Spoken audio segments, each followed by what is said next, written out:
Alô, intensivistas! Então, vamos falar nesse nosso encontro sobre os tipos de hemodiálise.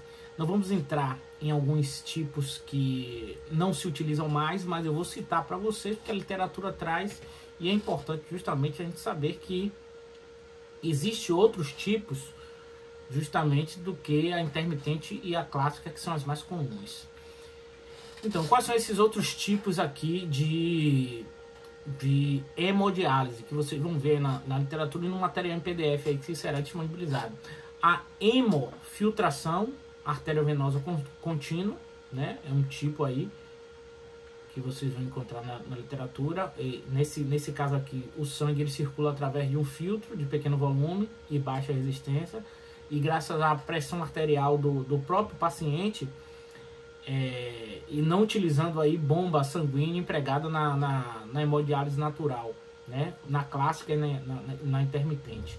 Tem um outro tipo também, que é a hemodiálise venosa contínua, lenta, que é um procedimento semelhante à hemodiálise arteriovenosa contínua, exceto que necessita de uma bomba de sangue para manter justamente o fluxo sanguíneo ali, obtendo um sistema extracorpóreo após justamente o processo de canalização da veia, as centrais, que são femorais, subclávia, nesse caso aí, né? Geralmente é feito com cateter duplo lume e inserido em veia profunda. E existe outro tipo também, que é justamente o mais comum e o que vamos dar a maior atenção, que é o intermitente e o clássico. Então, o que vem a ser essa hemodiálise intermitente? O transporte, a gente precisa entender justamente esse processo para nós entendermos aí a hemodiálise clássica e a intermitente. Justamente saber a diferença de soluto e solvente, né? Os solutos são justamente as toxinas aí que acabam se acumulando até justamente os eletrólitos, aí como sódio, potássio, magnésio, fósforo, cálcio, né? E o solvente é o solvente universal, que é a água. Então o que acontece? Esse transporte de soluto é de acordo com o movimento difusional, o movimento da difusão, obedecendo o quê? Ao gradiente de concentração entre o sangue e a solução dialisadora. Nesse processo aqui intermitente, o fluxo sanguíneo ocorre em sentido contrário da solução dialisadora, né? E o que acontece? Permite uma maior área de troca da difusão, e a quantidade de solutos retirados por difusão vai depender aí da área da superfície, das trocas das membranas e do fluxo de sangue, e também da solução dialisadora.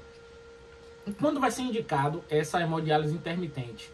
Aos pacientes que têm insuficiência renal aguda, que apresentam aí hemodinamicamente estáveis, são justamente esses pacientes que fazem em clínica, podendo ser feito aí diariamente ou dias alternado para manter justamente o balanço hídrico. Olha a importância aí, não só da gente regular os eletrólitos, mas regular também o líquido, né? Que a entrada e a saída do solvente universal aí da água, justamente para não ter excesso aí, não criar aquele edema, né? E o que é que acontece nesse caso aqui da hemodiálise intermitente?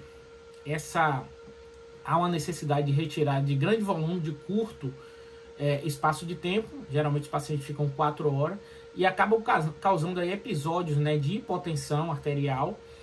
E para minimizar isso, pode ser efetuado inicialmente uma hemodiálise com pouca ou nenhuma retirada de água, nesse cenário de pacientes, justamente que vai ter uma análise desse paciente, ver justamente o comportamento, ver a alimentação, pesagem é super importante no início e no final para ver quanto o paciente chegou, quanto foi retirado, e os sinais clínicos aí é importante justamente antes os sinais vitais ser aferidos, durante e após o processo de hemodiálise.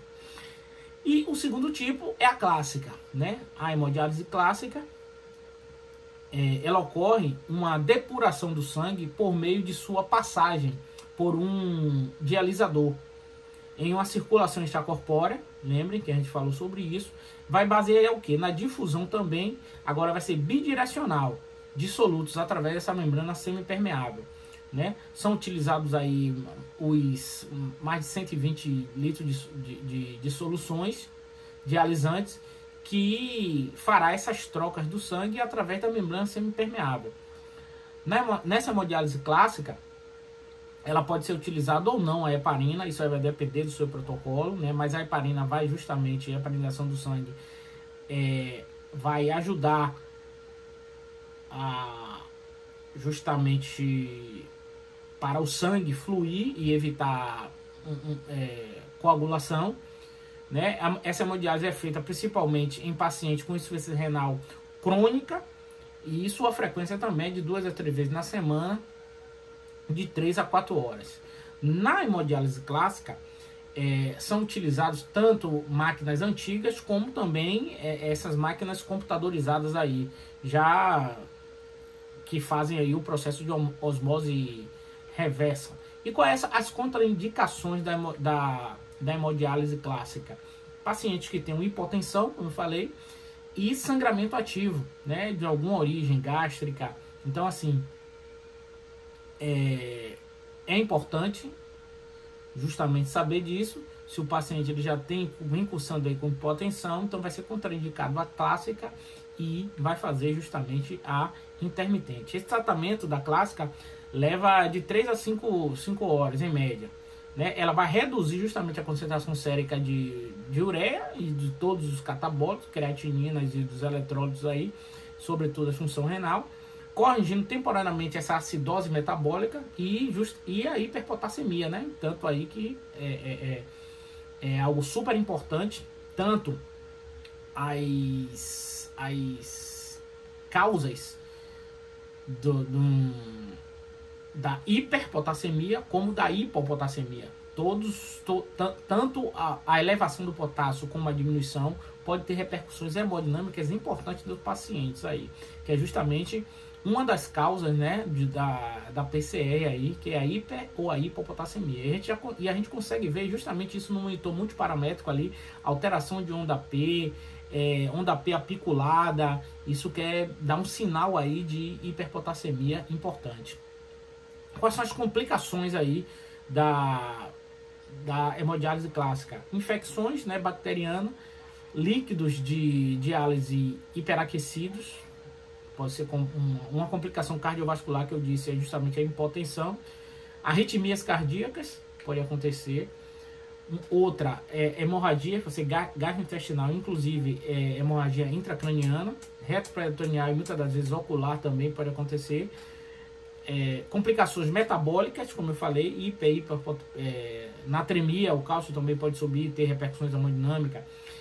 Hipo ou hipermagnesinemia, aí o aumento ou diminuição do magnésio, podendo até o paciente num cenário desse, gente, ter uma emergência aí de uma crise convulsiva, espasmos musculares, inquietação, né? Então é muito importante a equipe de enfermagem estar atento nesse cenário aqui. Por isso, os cuidados de enfermagem é super importante que a gente fale aqui no paciente, desde a entrada dele na unidade de terapia intensiva para dialisar até a sua saída, né? A gente precisa analisar justamente com a equipe multidisciplinar essas intercorrências, orientar a equipe toda de enfermagem com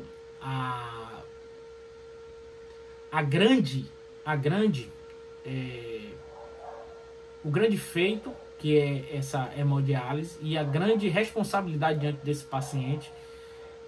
Precisamos observar e medir e registrar todo o volume infundido nesse paciente drenado, que a gente chama de perdas e ganhos, através desse balanço hídrico aí. Registrar os parâmetros vitais, dados de temperatura, pressão, PA e respiração é super importante. Saturação periférica de oxigênio.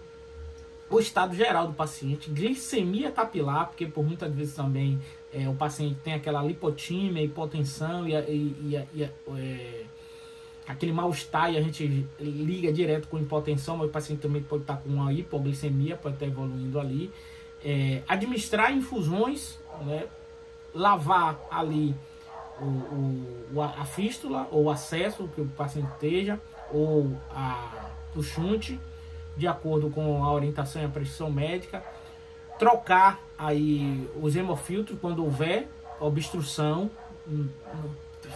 Tá fazendo hemodiálise, teve obstrução, troca, né? A gente vai ver se tem ali alguma situação que pode estar acontecendo com obstrução. Se não ocorreu, a gente troca logo, que é muito comum acontecer, né? Utilizar bomba de infusão nos casos aí de prescrito aí, que prescrever a heparina, conforme a critério médico.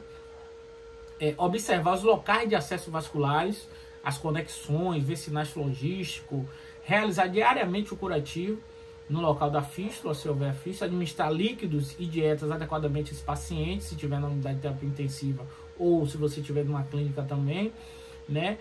Realizar higiene íntima, isso é super importante, sempre quando necessário. Calcular e registrar o balanço hídrico, a gente não pode deixar de calcular isso, né? Fazer vigilância constante, seguir as regras aí de segurança do paciente e atentar justamente às coletas de exames, porque esse acesso ele tem que ser exclusivo para a hemodiálise. Ok? Forte abraço, nos vemos no próximo encontro.